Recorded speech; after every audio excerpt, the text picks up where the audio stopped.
Have you ever wished you could see what a real coaching session is like? You'll be so amazed to see how one session can bring astonishing clarity and incredible insights that are life transforming.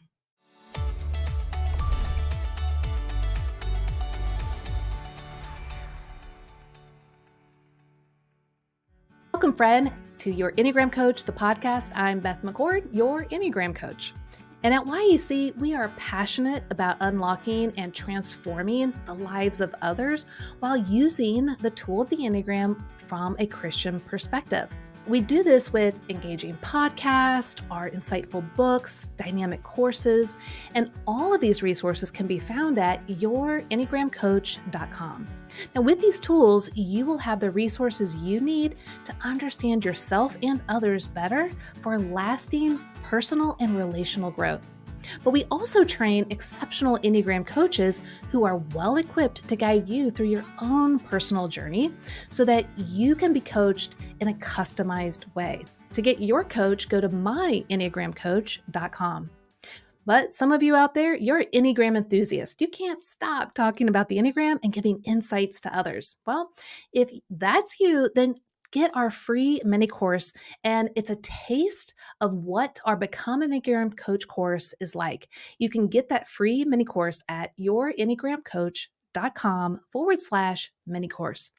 Now, in today's episode, you're going to have a treat because you get a sneak peek into a real coaching session with a type 7.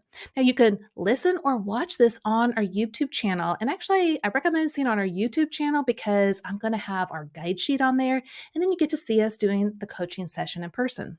I know a lot of you have been learning the Enneagram through books, reading blogs, listening to other podcasts, or watching YouTube videos, but there's nothing like seeing a real coaching session. And I thought today would be a perfect day for you to sit in on one.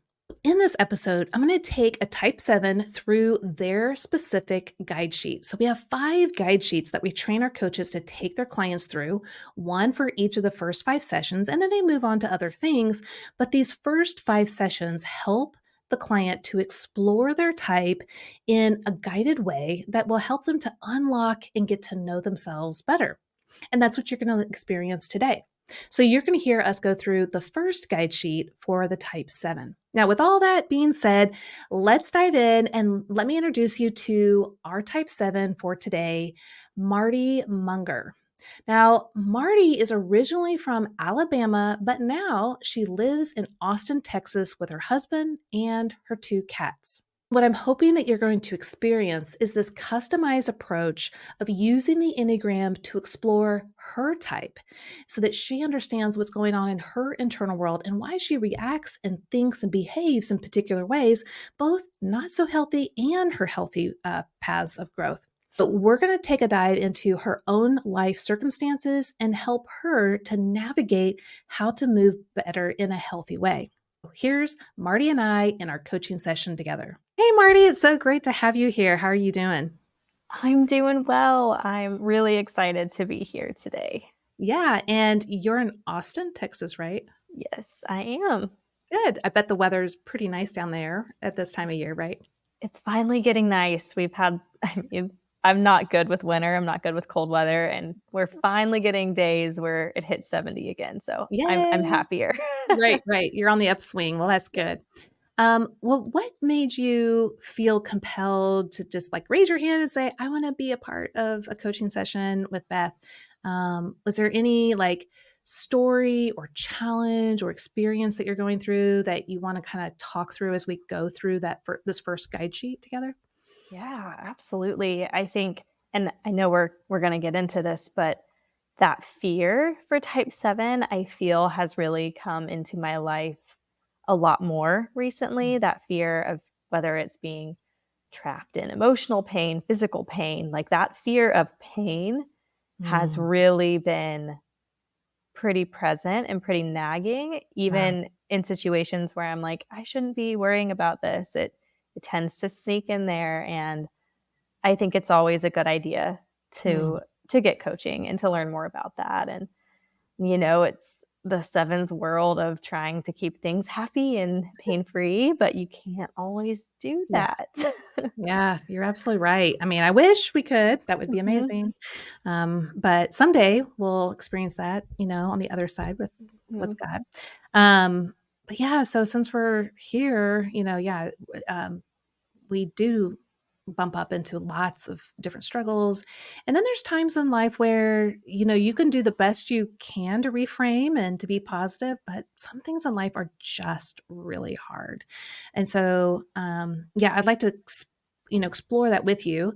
Now, as you know, this is coaching, not counseling. So, just to kind of set the stage with that. So, counseling is taking a look back into whether it's your childhood or traumas that you've experienced and using a licensed professional and particular modalities to heal over time from those things. But coaching is different. Coaching is looking at something that you're stuck in or a place that you want to go, a goal you have, and that you want guidance from the moment you're in and moving forward. Now, that doesn't mean we can't look at some of the background story of something that's keeping you stuck right now, but there's just a difference between how we approach coaching and if someone needed counseling. So I know that you're aware of that, but I just kind of wanted to set that stage because I know a little bit of background of the thing that you particularly have been struggling with, and so I just wanted to kind of set that stage so that we're yeah. all on the same page. So I hope that's okay. Yeah, absolutely, and that makes sense. Yeah. Okay. So today we're going to go through our YEC's guide sheet number one for type 7. And there's 5 of them, but we're only going to have time to explore the first one today. But I think we're going to get a lot out of it. And my hope for you is to really use this time to start collecting the dots so you can connect the dots. Because the more you can connect the dots, you're going to have new neural pathways in your mind to go, Mm, oh, that's what's going on. And okay, I yeah. don't have to believe those false messages or those inclinations. I can, head down a different path that's healthier for me or experience life in a new way that feels uncomfortable. So, um, but it can be really uncomfortable, right? Like all growth is Mhm. pretty hard and uncomfortable. And for type 7, that's not really fun. So I just want to validate that this can be a really uncomfortable experience for you as a type 7. And I want to be mindful of that. And I want to keep this in some sort of balance between us having a good time talking and Mhm. exploring together, but also vulnerability and realness. And so if Mhm. at any time you're feeling like, I just want to hightail it out of here, just let me know, and we can Mhm. always take a pause on the intensity of maybe said situation in the moment, and but so that we can keep you fully engaged, right? And so don't hesitate to kinda give me a heads up on that. Um, I appreciate that. yeah, good. Okay. So I'm gonna put the guide sheet up here on the screen, and, um, I think I asked you earlier if you wanted to read the things on the guide sheet, or do you want me to read? And you said for me, so that's great. I'm totally happy to do that. So I'm going to read this first, the portion. And what I'm hoping for you to do is to listen as I'm reading, and then any thoughts that come to mind, aha moments, questions.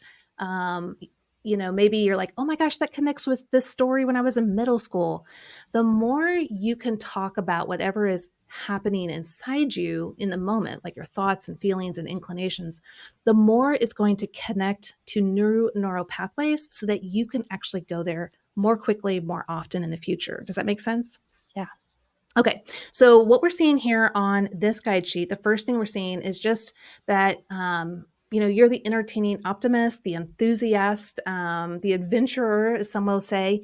And there's 5 words here that I want to just see which ones really stand out to you the most and why. So you're playful, excitable, versatile, but you can also be scattered at times and an escapist. So what really stood out there? Mhm. I would say excitable. Excitable is probably the one that I feel like if I'm into something, it is full on excitement. And I look for ways to try to make things more exciting if Yeah. possible. Yeah. even if it's just like cleaning the dishes, like trying to make it a game or trying to play a song and trying to make everything a little bit more exciting than it may actually be. Yeah. Um, Escapist is probably the word that does resonate the most on that other side, Mhm. just because, I mean, even when I think about physical pain, I'm like, how quickly can I get through this? How quickly Sure. can I like make this stop? Even if it's as simple as a stuffy nose, I am like, how do we get out of this? How do we fix this? There has to be a way. There has to be a remedy. Like Yeah. it's 2024. We shouldn't have stuffy noses anymore. Like we should have a cure. And yeah, so I think escapist is the one that really sticks out to me. Yeah. Oh, I mean, that totally makes sense. And I think we'll dive in now into the core motivations because I'd love to ask questions that kind of go along with excitable and escapist. But I think when we unpack the core motivations, we can connect the dots here as well. So, the core motivations are the driving force behind why you think, feel, and behave. So, every Enneagram type has core motivations. And when you understand what is really going on internally, a lot of things are going to start to make sense. And you can start to put, like, basically pieces of the puzzle together and then hopefully reorient your heart into a healthier trajectory. So, for the type 7, you have a core fear, the thing that you're trying to prevent from happening. Your core fear is to be deprived, trapped in emotional pain, limited, bored, and definitely missing out on something fun. Does this seem true for you? Mhm. Definitely. Yeah. Um, and then the core desire, this is like, oh my goodness, if I had this thing, life would be full and rich and I'll be satisfied. And for the type 7, it is, well, I desire being happy, satisfied, and fully content. Now, the core weakness of the 7, this is your Achilles heel, the thorn in your side, the thing that keeps tripping you up all the time. Um, Yours is gluttony. Now, gluttony for a lot of people, is, oh, it's food. Well, of course, sevens usually typically love a variety of foods and they're excited to try lots of things. But gluttony here means that you feel that you have a great emptiness and you have an insatiable desire to fill up this emptiness with fun things and experiences and stimulation in hopes that you can finally feel satisfied and content inside. And I like to describe this for people that are sevens as like there's this big like painter's bucket, inside, but there's holes at the bottom that the seven's not fully aware of. And they're like, I've got to fill this bucket. And oh, there's a fun thing. And they kind of grab experiences and stimulations and they put it in their bucket, but then it leaks out at the bottom. And they look down, they're like, wait, where did that all go? Oh, no problem. And so they reframe in their mind, like, no problem. I'll just go do the next fun thing and the next fun thing. And it's really kind of like almost like a starving kid who is seeing lots of cotton candy and eating the cotton candy as if it's going to fully nourish them and benefit them. But as we know, it's not. And so for the 7, that insatiable desire to fill themselves up with experiences, stimulation, positivity keeps going on until they fully recognize it and fill that void with something actually that is more satisfying than the things of this world. And we can get into that in a little bit. But their core longing of the 7, this is the message your heart longs to hear and experience, is to hear you will be taken care of. Now, as you hear any of these, which ones, if not all, really stand out to you? And maybe you can even thread all 4 through one particular experience, like, oh my gosh, they all fit in this one thing. But Yeah. what stood out to you the most and why? Yeah. Definitely being trapped in emotional pain. I think that to me, it's honestly, it always surprises me that this isn't everyone's fear. Like it to me, that is the lowest point you can be in, is being Mm, in some sort of grief or loss or pain in a way that you can't really reframe or you can't do something about. right. And I think it hits hard because you, and this is probably one of those false messages, but if you are in emotional pain as a 7, it's really hard for me to believe that you're not going to be able to shake it. Like, it's always going to be there. It's always going to, like, you're always going to have that feeling. And it's hard to believe that you can have that feeling and have positive emotions. It feels like it's only going to be the bad. And if Yeah. you're experiencing it, there's no back door to it. And then you won't like your life anymore. And I know that's not true, but that's where my fear automatically goes to. It almost sounds like, correct me if I'm wrong, but I almost have this picture of quicksand. Like, Mhm. once you get in it, like, there's no getting out. And, like, the harder Yeah. you might try to make things positive, it's only gonna, like, suck you down into despair more. Does that feel true? Yeah.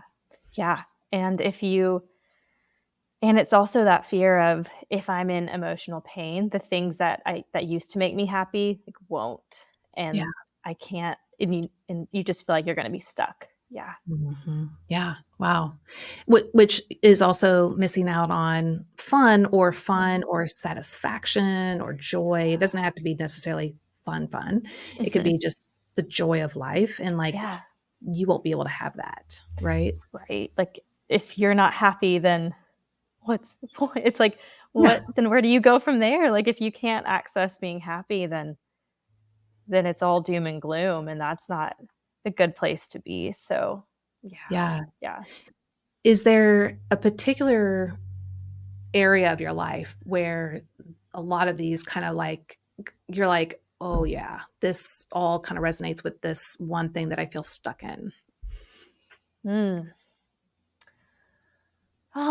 Trying to think. I know I kind of sent this story in, but I feel like as I get older, I struggle so much more with the realization that I am going to have to face hard things. And I feel like, and I know this might be the 7 talking, but I feel like I've had a really great life. So I'm like, oh, everything's great. Everything's fine. Nothing's been that bad. And that's not true. There's things that have been hard for sure.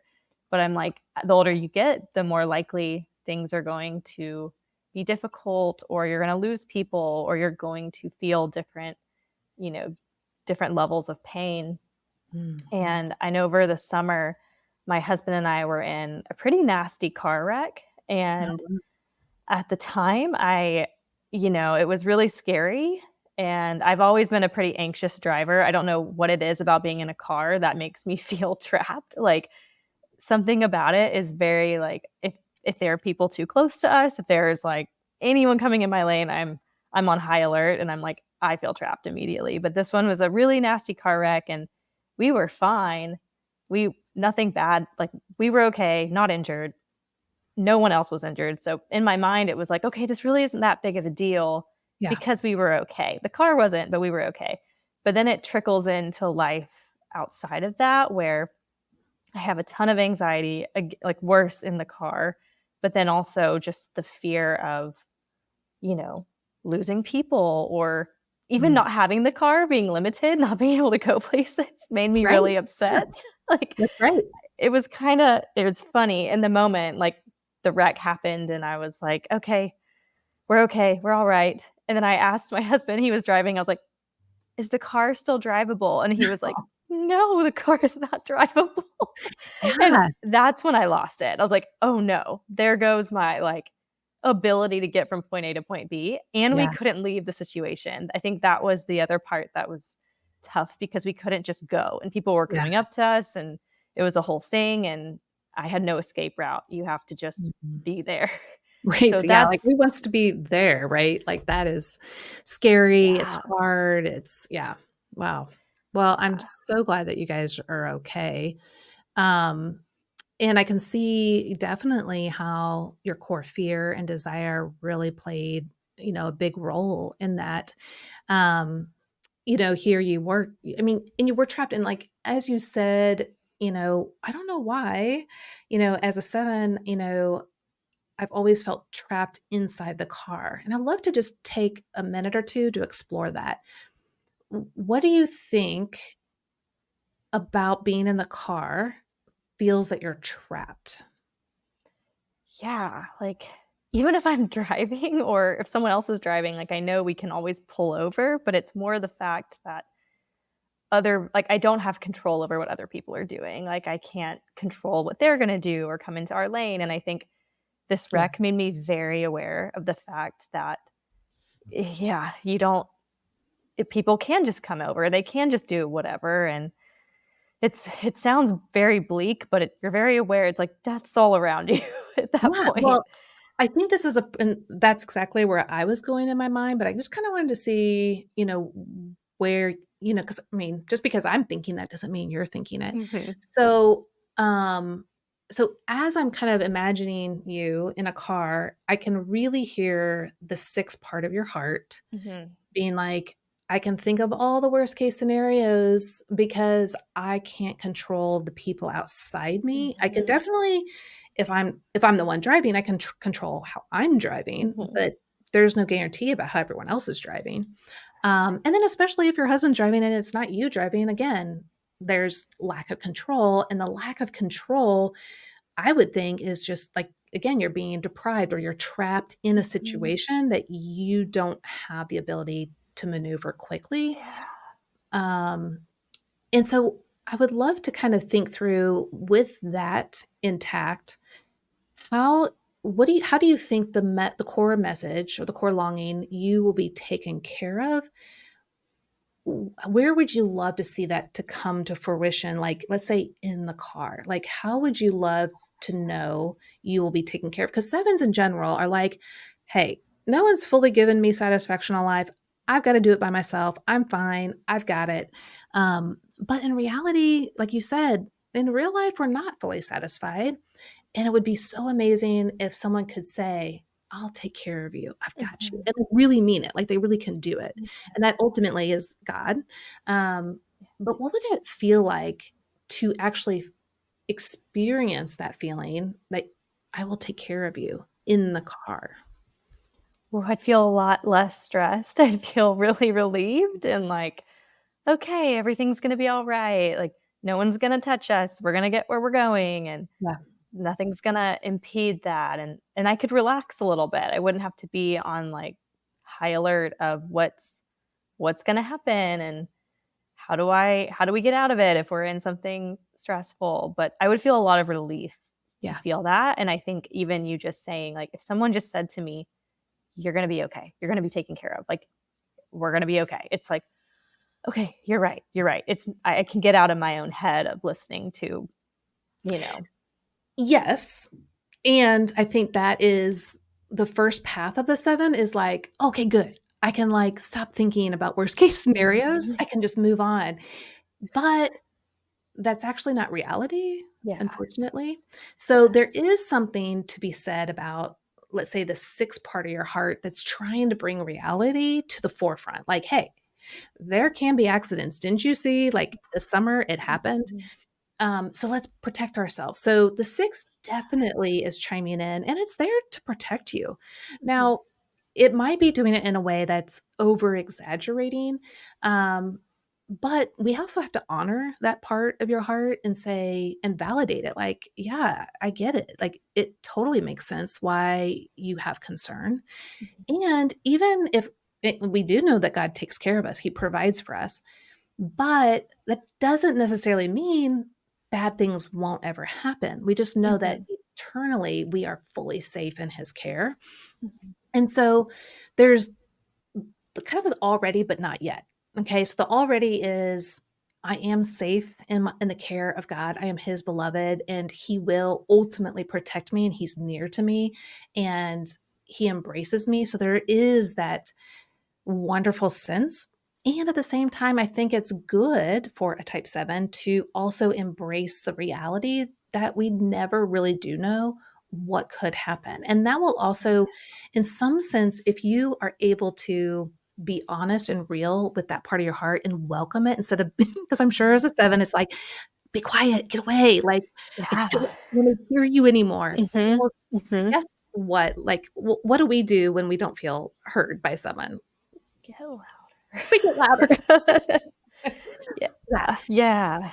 So, I would just be curious if you were to take some time, like a day, like it could be an hour, it could be 5 minutes, whatever feels comfortable, and just explore and kind of welcome that part, like write down the things that that part is saying, and just really look at it and welcome it without shame, Mhm. condemnation, trying to control it, and just see what it says. And then let it know that as the adult, mature Marty, that Mhm. you will take care of it to the best of your ability and see Mm. what happens with that space. Now, I do wanna say just totally upfront, like, going through a car wreck, there is a lot of trauma involved, so Mhm. definitely whether, you do or want to, of course, I'm always gonna recommend that people get some counseling just to kinda walk through that path with a healing or a licensed professional.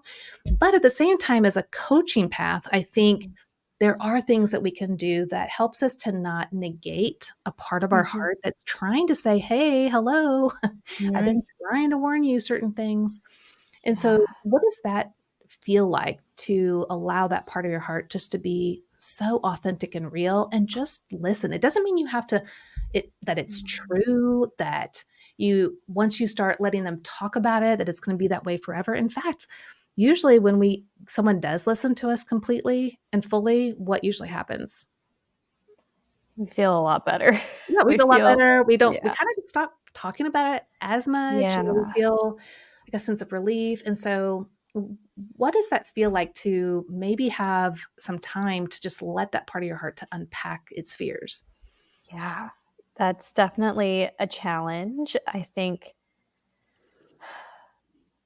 the part that you mentioned about not fully believing it, because I think that that stress part or that the wrong messages can be so convincing that you just buy into it and think, "Oh, this is what's gonna happen. I can't handle this. I'm not gonna be okay." Yeah. But how you said kind of separating it, like just listening to it and Mhm. stopping there. I think that's where I can do a better job is stopping in my tracks and kind of acknowledging those feelings, but Mm. not always assigning truth to them. Right. That's tricky. That's very, very Yeah. tricky Right. because it's hard to question what you feel, I guess, because it's valid, but it's not always like that's not always what's going to happen. Like you can't go too big. Like I think as that I don't know, I could be very exaggerated with fear and think, "Oh gosh, this is gonna happen again, like, it's coming and I'm not gonna be able to handle it," but acknowledging that, yes, you're gonna have that fear, but Mhm. pausing, I think pausing is Yeah. huge for sure. Right. Yeah, especially for a 7 to pause. And in our book, More Than Your Number, we talk about these internal parts with Enneagram Mhm, Internal Profile. And so, what I would suggest is getting a piece of paper out and allow the healthy part of yourself, like the part that shows up for everyone else as you guide people and encourage mhm, people, the things that and this is the healthy side, not the everything's going to be great, mhm, not, but the part that's like, hey, I know really important things. I know a growth path. So write things at the top of there like, um, I will take care of you.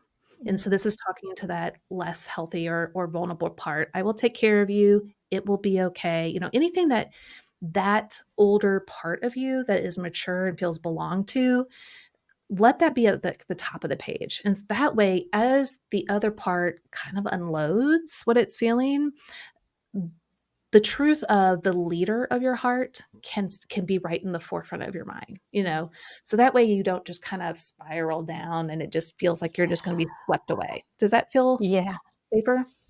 yeah, I'm, like, tearing up a little because just, like, telling like, your mature self telling you, like, "I got you. I'm gonna take care of you. It's gonna like, you'll be taken care of. It'll be okay." Like, kind of seeing yourself in that way is Mhm. it's like, "Oh, I can do that. I can. Yeah. It's possible." And It's like, think yeah. about your younger self, like your Yeah. little younger self, Mhm. and, like, just look at little Marty, and Mhm. at some point, just say, "I totally get why Mhm. you're scared. Like, it makes total sense feeling trapped, and here's all the things, but I also know that we will go through hard things, but we've done some really great things in getting through them, and we've got friends and we've got family and we've got the Lord that helps us to get through. So does that feel, yeah, no, you let it Yes. all out. Like just you be you. What's coming to mind for you right now? I'm gonna try to You speak don't have to clearly. keep it together. You can be you. I think you just listing out like, oh yeah, you have things to get you through hard stuff. Like Yeah. you have an arsenal of people of who can be there for you, and like reminding yourself that it's not just you alone Mhm. handling difficult things. Yeah. Yeah. And that goes with the internal one of the false messages of the 7 is or really the wounded childhood message is that don't depend on anyone for anything. And so basically your more mature, older part of your heart is saying to this younger, vulnerable part has always heard that message internally is like, I totally get why you hear that message and you think no one can come through for you, only you can. And now you're afraid that you don't even have control over of life. And that's valid and understanding, but we do have a path. There are ways to get through. And yeah, some things are going to be really, really hard, but we've always endured. And if anything, the 7, like that one of the words at the top is versatile, right? Yeah. And so just always keeping in mind that you're not just one part. You're not going to be just the scared, vulnerable part.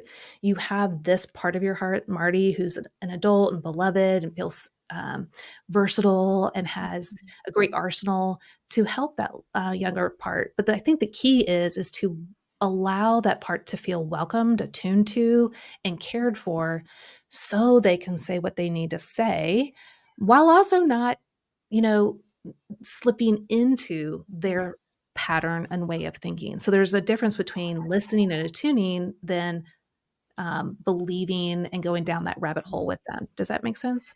Yes. And I think that is something that I have definitely struggled with in the past is getting into, especially if I do take some alone time, sometimes that can be really tricky because I can start to really have that's where the negative thoughts come up and that's where the spiral happens. And then it's just not a great cycle. But Yeah. like you said, acknowledging it and kind of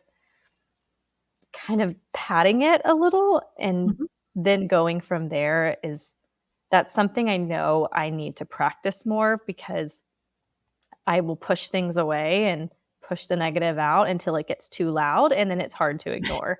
So Yeah. it's Well, yeah. and that's what you're experiencing right now is that Mhm. part of you is like, "You're not listening. I'm gonna be Yeah. louder."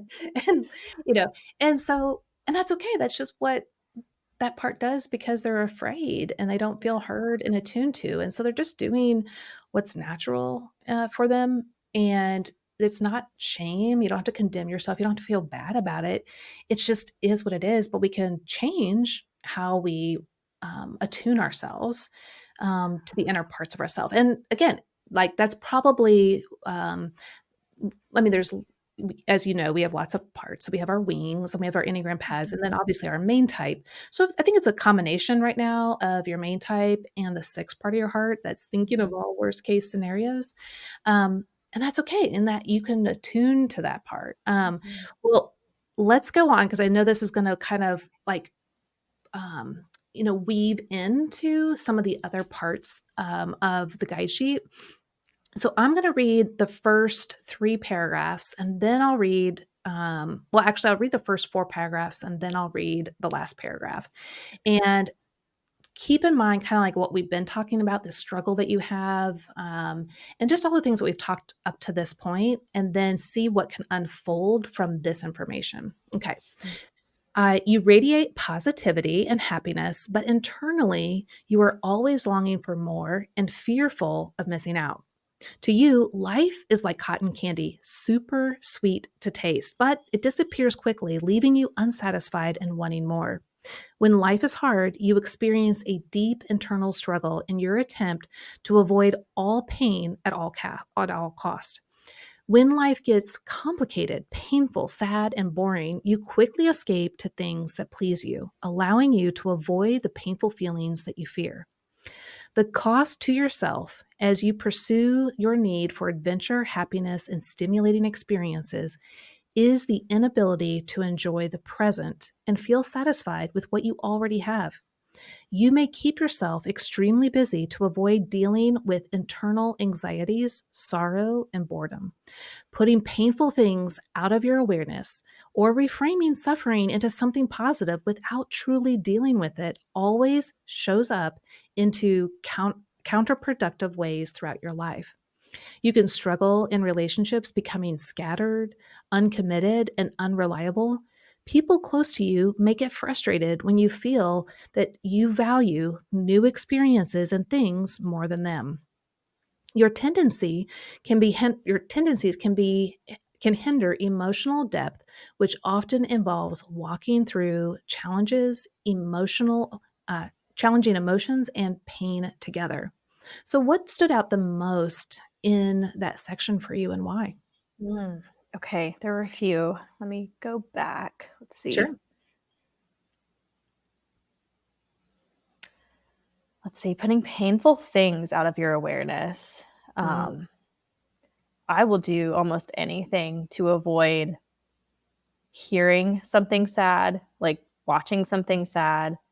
Uh, if there is a thought that pops into my head, like mhm. it is all arms go of trying to get that out. Like even today I was frustrated because I had music on shuffle and I was doing something and it was a really sad song and I couldn't change it. I had to listen to it. I couldn't do it. Right. And I was so upset that I was like, I've got to get this song off. It needs to be blocked. Like I know that's a really simple example, That was a great example. Yeah.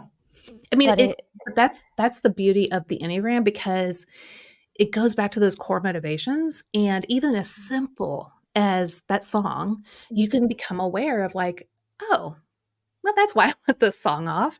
Yeah. And and then deal with it in a more, I guess, thoughtful manner in the sense of like, okay, I have, tools, I have things I can use. And yeah, you know what? I don't like feeling this, with this song, and sometimes it's kind of fun just to laugh about it.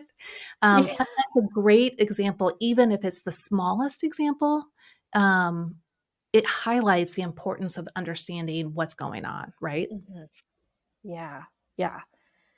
And let me see that other part of that, reframing suffering into something positive without truly dealing with it always shows up in counterproductive ways.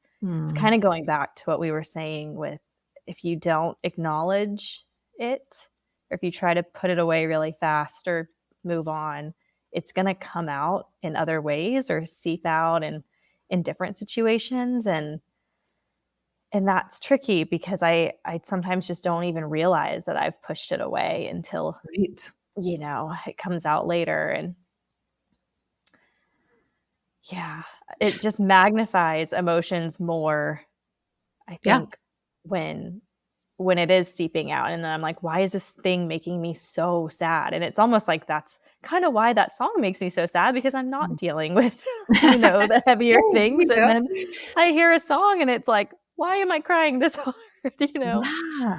Yeah. Well, I was just gonna say, I talk a lot about the Enneagram being a rumble strip on the highway, that thing that alerts you when you're starting to veer off course and crash Mm. into, like, the field or something off, the highway.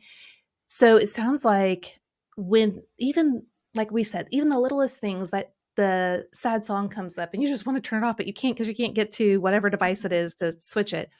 But then you start feeling sad or crying, that alone could be a rumble strip, warning of like, "Why am I feeling this way?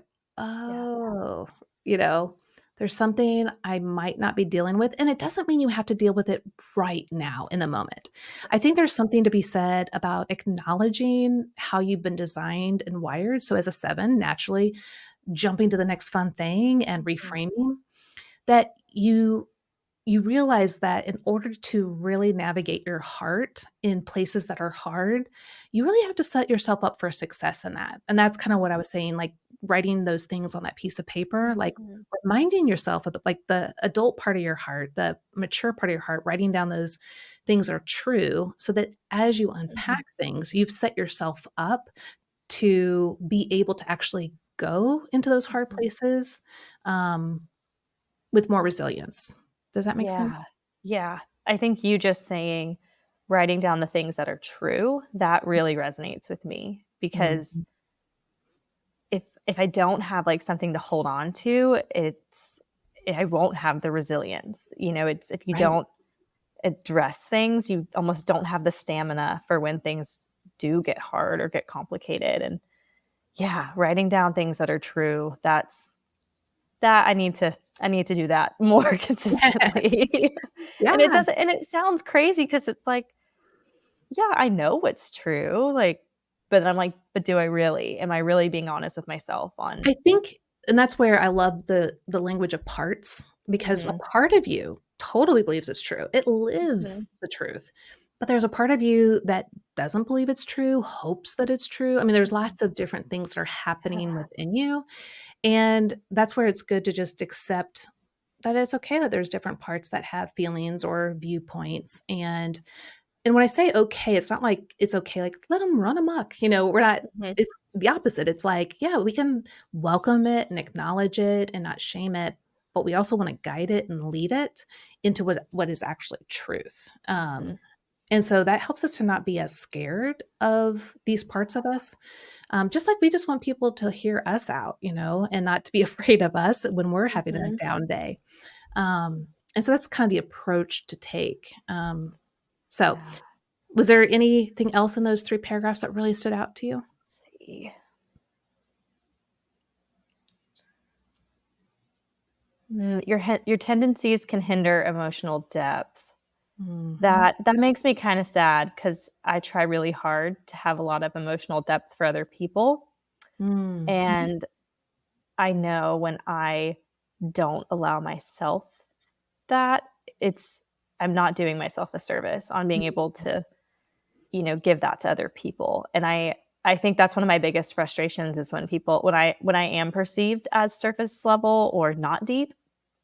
And yeah, and it goes back to like you have to deal with even just some of like the slightly negative emotions that aren't like encompassing, like the ones that are pretty easy to shrug off, like taking the time to acknowledge those. That way you can continue to build that emotional depth. Yeah. But yeah, that one really sticks out to me, and it hasn't in a long time. I will say, when I first read Seven, it is like okay, whatever. But Yeah. but now it's like no, I really want to be able to have that with people, Yeah. and that means you have to have it with yourself, and Well, and I that is think, a challenge. you know, I hope that with our time here and you being vulnerable and even crying, Mhm, that there are gonna be some people, not all the people, but there's gonna be some people that you can go there, that you mhm, can dip your, like, toes in the water of sadness, but knowing that the people around you've got you, that, mhm. that they're gonna allow you to be really open and transparent while also making sure you don't just dive, headlong into it and never come back out. And I Yeah. think if you know that you're gonna be with that kind of person, then it will be more easy to go there with Mhm, them because sevens are really deep. I mean, you just showed it, mhm. but they don't always demonstrate it to other people because there's a lot of fear, Yeah. like, what if I never come back from this? Or what if people keep Mhm, sucking me down into the rabbit hole of mhm, sadness and despair, and so that makes total sense. But I think as you find those safe people in your life, I think the connection and the vulnerability will come as well. mhm. Yeah, absolutely. Okay, so the last paragraph is on a more hopeful, upful swing. However, when your heart aligns with the gospel, you become more grounded in the present moment and you're able to savor what is actually before you and with a grateful heart. So, trusting that God will fulfill your internal longings, you become more receptive and thoughtful. And when you combine all of this with your natural creativity and energy, you'll inspire others as you walk through both the highs and the lows in life. So, paint a picture for me of when this is true for you. Ooh, let's see.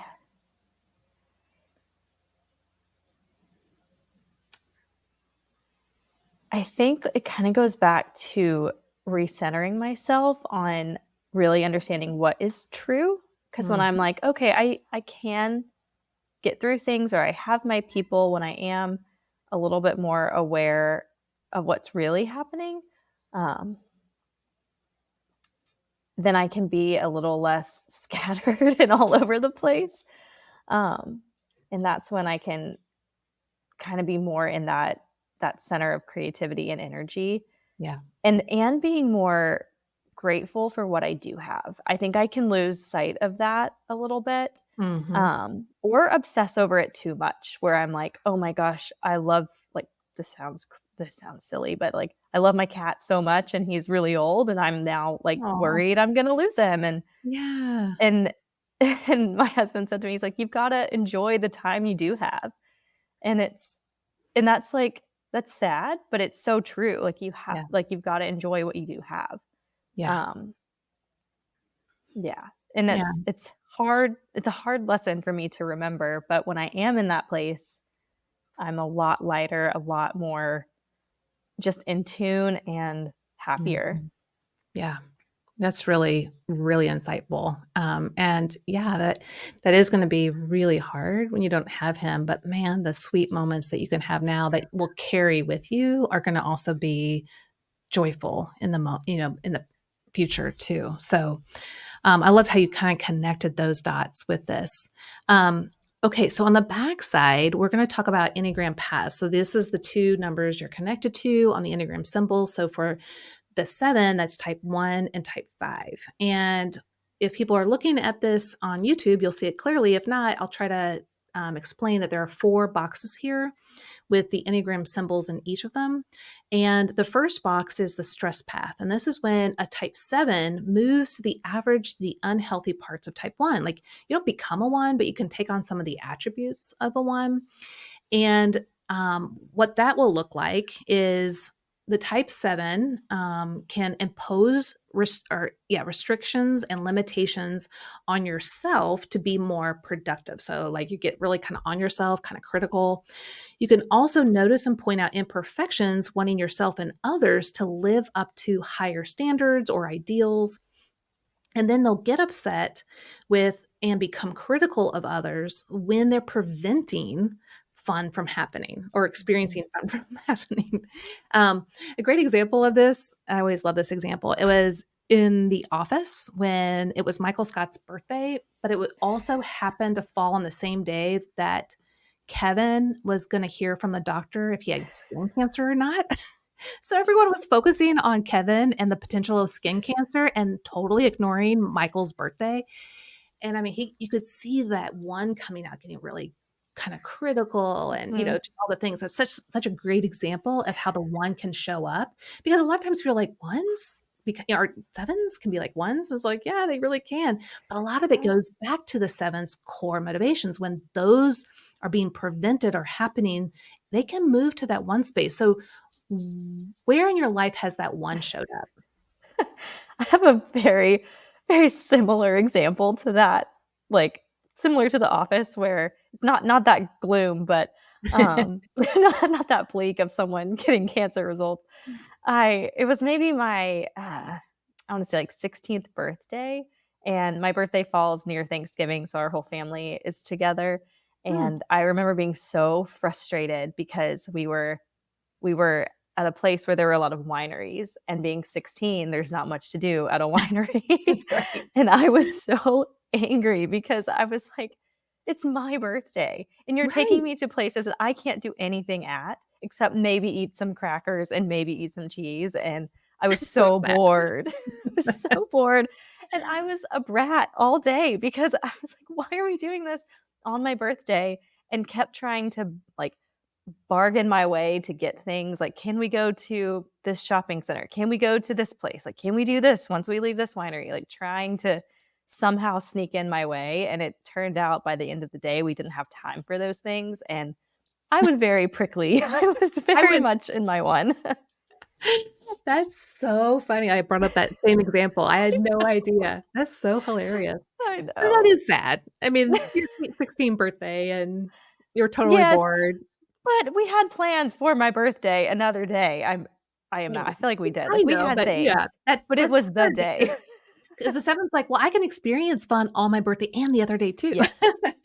We can do Yes. multiple days. Um, oh, that's so great. Thanks for that example. Okay, so the next box is the blind spot path, and this is the 7 moving to the average, the unhealthy parts of type 5. And this typically only shows up with your family, maybe a close friend. So the people that you kind of let your hair down are really the only ones that typically see these qualities come out. Mhm. And so for you as a 7, you're going to grow tired of being positive and energetic. You might conserve your energy by withdrawing and seeking seclusion to recharge. And you can experience darker, cynical, and more pessimistic viewpoints. So the 7 usually when they're with other people, they're pretty energetic and fun and positive and keep, everyone connected together and thinking of the next fun thing to do. But obviously that's exhausting, right? And Mhm. so when they're with their family, they might fully retreat, need time alone. They might not be that same bubbly, positive person. And family members can be like, "You're a 7? No, you're not a 7." But they'll see you as a 7 out there with everyone else, but not at home. My dad is a 7, and this was very true in our family. So, is this true? And if so, paint us a story of how this happens for you. Yeah. I'm trying to think of I have a specific example of one with my husband, so I'll come back Yeah, to that. But I know as a kid, at school and whatever I was doing, I was very lively, very energetic, always chatting, doing, moving. And at home, I would definitely be way more like, I'm just going to sit in my room and do what I want to do. And I don't have to be happy right now. I don't have to show any of those, like, I don't have to be entertaining. So I'm just going to withdraw to my room. And I'm an only child. So it's very easy to do that. yeah, And even with like family events, I can see myself being more of an observer and kind of just going along with what they want to do, or just kind of just I don't want to say like turning it off, but just being like, all yeah, right, I can just coast through mhm, this. yeah. Um, but the part about experiencing darker, cynical, more pessimistic viewpoints, I definitely do that with my husband. He's the one that gets to hear the the dark worries that go through my head, or like Mhm. even recently I'm like, we don't know how much longer I'm going to have with this cat, and he's healthy. Keep that in mind. He is healthy. He's not Yeah, sick or anything. And I'm worrying about like, I know I'm not going to have like years and years and years with him. And he's like, right. why does your mind just go to this like completely doom and gloom place? And I'm like, well, you're the only one that's hearing this. It's literally just him. I'm not telling anyone else how just worried I am about our completely healthy cat. But yeah, Yeah. so he gets to hear every dark thought because I do feel incredibly safe with him. Yeah, and it's a positive, and there's Mhm. always, negative aspects. So it's not that you being open and vulnerable is a bad thing. Mhm. It's again, it's more well, here, I'll give it to you in this way. So the blind spot path is the same direction we want to go in growth. So you want to move towards the 5, but the healthy parts of 5 in growth. But growth is always hard. So instead of doing the hard work, sometimes we take the easier route out. And so instead of going inward and maybe journaling and being in the present moment and, all the things that would be good for a healthy 7 to enjoy, you're kind of going the easier route by like, I'm just going to be, I'm just going to tell you my darker inner thoughts and feelings, kind of Mhm. hopefully I can get that out and like move Mhm. on. But so let's move into the next box, which is the growth path. And this is the 7 moving to the healthy parts of 5. What that will look like is that you're going to allow your quick mind to rest, finding more clarity and insight. You're going to place more value on wisdom and discipline by becoming more grounded and focused. And you're going to focus on your inner world and learn to accept all of life, the good, the bad, the happy, and the sad. It so there's one part where maybe the blind spot part is where you're just going on and on about the cat and you're not open to um, grounding yourself and being more sober minded and self-regulated. You're just kind of Mhm. allowing your thoughts to go wherever, and getting really dark. Mhm. Um, but the healthy part of 5 is the observer, to observe that your cat is 13. Even though he's Mhm. healthy, he's still 13. And Mhm. that there's richness in life today and that he's still healthy, but there's also sorrow that in the near future, whatever that is, he'll be gone. And I love the picture of, this box. I always use this picture of Inside Out, the movie. So Joy, of course, the quintessential 7, is trying to get rid of sadness the entire movie. But at the very end, she has the epiphany, the aha moment that it's in collaboration with sadness and all of the emotions that the richness of life is experienced, and that she can actually feel the fullness of life in a new way. But it does include sadness and Mm. sorrow and pain and all the things. And so that's where this space comes from. Does that give you a Yeah. great picture of it? It does, and I'm always trying to kick sadness to the curb. I I can handle anger a little bit more, but Good. sadness is the Yeah. one that, oh, yeah. And it's really hard to remember that it's like 2 sides of one coin, that Yeah. you have to have the sad to understand how happy something makes you, Mhm. and that's hard. It's hard to sit with both, just because you really just want only the happy, but you do have to have the Yeah. sadness to have the good. In Um, Have you ever seen the movie Shadowlands? It's about, mm, C.S. Lewis. Such a good movie. But anyway, towards the end, and I'm gonna spoil it for people that, haven't seen it, sorry. But he does marry a woman, and she ends up having cancer, and they got married so that she could basically live in England, but then they grew to love each other. And then she got cancer, and they were out and about in the fields and stuff, and then it started raining, so they went into the barn, and she said, "Can we talk about this? Like, what's coming?" And he said, "Why are you ruining this special mm, moment together? Like, we're here together now." And she's like, "Part of the pain now, or part of the pain in the future is the joy now."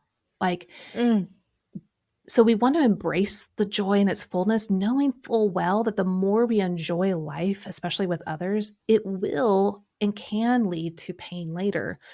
But also we can carry that joy with us. And so um, it's like, same with your cat or, whatever your fears are. We need to hold on to it more intentionally and fully, while still knowing that that in itself can lead and will lead to pain in the future. But why not experience the fullness of it all right now? Does that make sense? oof. Yeah, yeah, that one hurts my feelings. It does. That one is hard. Yeah. It's hard to hold both those things of, like, enjoy what's happening now, even though Yeah. sadness will come, pain will come. Yeah. Yeah. And this is where leaning into the healthy parts of 5 and Mhm. 1 is gonna be really beneficial. So the next box is the converging path, and the converging path is when not only are you more of a healthy 7, but you've also Mhm. incorporated that healthy, 5 in you that we just talked about, but now you're also moving into the healthy 1 part, and this is really hard to kinda get to, but it's so beautiful when it happens.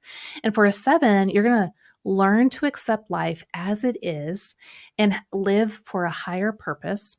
You're going to focus on top priorities and complete them with accuracy and on time without avoiding them or procrastinating. And you're going to take ownership of your responsibilities, even if they are not fun. Mm. And I think I would also add to that in the context of what we're talking about is being able to fully acknowledge the reality of life, Mm. but still being a 7. So it's like Yeah. you're not only acknowledging the fullness and the reality of life, but you're also bringing the abundance of life, the joy, and God wants us to have abundance and joy. And so I definitely don't want 7s to hear, "Oh, you should just, sit in sorrow." No, that's not what we're saying. We need your joyfulness. We need the abundance that you offer yourself and the world. I mean, it's crucial. But you're not gonna feel the richness of life if you negate all of the negatives, and the pain that kinda comes with life, and it goes back to that analogy with joy and Inside Out Mm. at the end of that story. So seeing the converging path, what comes to mind for you there? I really love the line about learn to accept life as it is and live for a higher purpose. I think that's beautiful. I'm definitely still on that path of trying to figure out how to do that better, for sure. Yeah, I yeah. think accepting life as it is can be tough. I feel like I can halfway accept things, but learning to fully accept that if things aren't going my way or I may not be like doing whatever I really want to be doing as fast as I want or getting things as fast as I want, like learning to appreciate the journey Mhm. and kind of reminding myself to appreciate the journey because we just want to get where we want to go. And that's not really where the learning comes. It's the process. Yeah. So that line, I really like that. And I think it's something to continue to remind myself to do. Yeah, so my picture, my vision for you is this healthy 7 that radiates joy, but is also bringing in the 5 where she can go inward and experience those emotions, um, and observe life, Mhm. as it is, and then the 1 living for that higher purpose. And that person, the beloved child, that's the beloved child part of your heart, the more mature leader of your heart, that's the one that can listen to the wounded part of your heart that's throwing a temper tantrum that things aren't fun or you don't wanna be here, in this moment because it's Yeah. sad but that's where this part, the beloved part of your heart can listen and attune to that part of your Mm. heart and just let them express themselves, and then not reframe just to get into the positive, but give them what's actually true. Um, and that will allow that part of your heart to be able to be in the hard moments. Not that it's going to be fun, but they're going to be able to be in those hard moments with, I guess, less intensity of trying to escape or to get out or rethink or disconnect from the situation completely when you need to actually be there. So that would just be my hope for you is that you will cultivate that self leadership Mhm. and so that you can experience more of the fullness of life in ways that are really joyful. Yeah. And joyful doesn't always mean happy, it can kind Yeah. of be a range of emotions as well. Yeah. I think, gosh, this really is so helpful just hearing, like, learning to attune to your emotions. I think sometimes, like, I know what they are, like, I think I can label them, but I don't know if I can necessarily regulate them and look at them for what they are Well, and what they're not, and I think and that's okay, and you gotta yeah, kind of welcome that and accept it because, yeah. honestly, as a type 7, these muscles have atrophied because you haven't used them. Yeah. And someone that has atrophied muscles and they're trying to learn how to walk again, you don't just, Mhm. "Oh my gosh, really? Like, you're Yeah. terrible." It's like, no, it's like cheer yourself on when you take a step and, like, when you Mhm. build those muscles, like, encourage yourself along the way. Mhm. There's things that your muscles are super strong in. That is you connecting with people, being positive, having fun, having purpose in life that gets Mhm. everyone moving in a direction, like, you've got those muscles. These are muscles that are weaker, and that's okay. Mhm. And so if you can accept just the reality of it, not shame it, then you'll see that you Mm. can encourage yourself to keep building those, even if it's a little bit at a time. It doesn't have to be like you have to figure it all out right now, right? Like this Yeah. is a journey and a process that we need to go through. Mhm. Okay, the Absolutely. last part of, and we've already gone through some of these questions, but the last part is the internal message. And this is like a record player in your mind, a false message that constantly is in the background, and it feels so true. And yours is, when I get what my heart wants and desires, then I'm okay. Does that feel absolutely true to you? Yeah, that is for sure true. It's like, yes, it is true, right? Right. And then, of course, I always chime in with all my clients, Mhm. "Okay, but as a 9, my message is, if everyone else is good and okay, only then can I be good and okay." Well, no one's ever good and okay, so therefore all 9s can never be good and okay. So Mhm. you can see the falseness of it when you see Yeah. the 9s, um, even though we think it sounds so true, uh, Mhm. but you can kinda see the absurdity of it, and it's not that, I mean, yeah, of course, if you got what your heart wanted, you're gonna feel elated and excited and all that stuff, but you're okay even if you don't, and that's where the self-leadership comes in. Mhm. And these questions here are really just to kind of knock the record player that's in the same groove, saying the same thing over and over. It's just to knock it out of that groove and hopefully back into the truth message. So these questions I have here are like, well, how do you distinguish a need from a want? And is it hard for you to do that? So a lot of 7s, everything they want, they think is a need, like, no, but I Oh, need yeah. that excitement. I need that adventure. Yeah. Um, and then can you be okay if a particular want is not being met? And then seven's like, well, no. Well, really? You can't be okay? So these are the Mhm. questions that you want to kind of push and prod and help yourself to develop those muscles where typically you haven't exercised before. So kind of push against this message, especially when you are operating through that message. You may not necessarily realize you're thinking it, but this is a rumble strip. So when you're like, I have to get what I want, or I have to be happy. Really? Do I have to? Or like, is there something I can see right now and savor right now? Mhm. So does this help you? And do you hear this message often? Oh, yeah.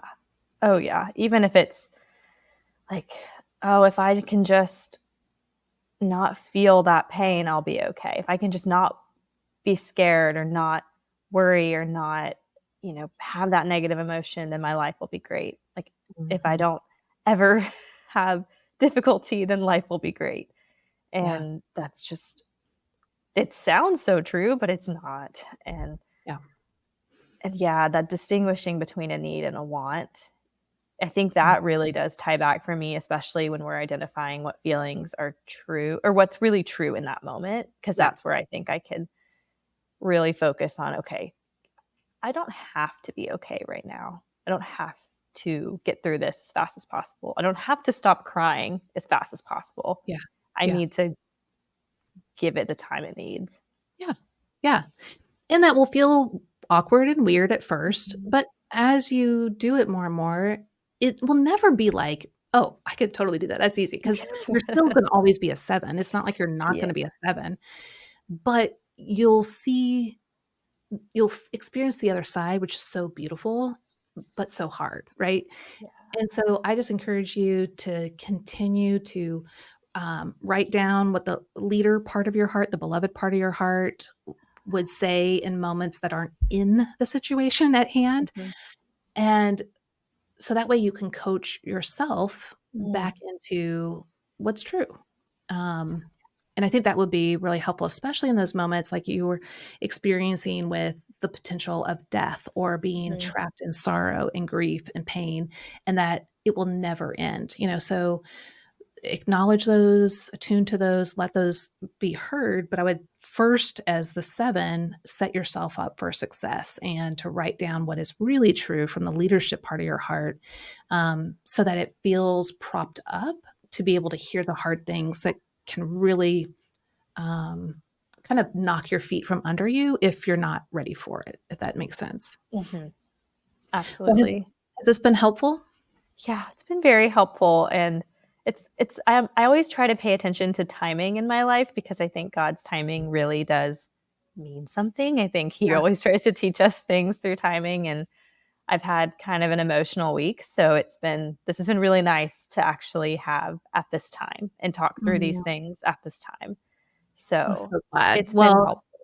thank you so much for being just you and vulnerable and transparent and even crying, because I know it's not fun, but just really showing up, in this coaching session, and my prayer, my hope is that you'll be able to walk away from this and really take, a step. It's not all the steps, but a step, and to really savor what you have and to then lead the parts of your heart in ways that encompasses all of life while also feeling the joy of life as well.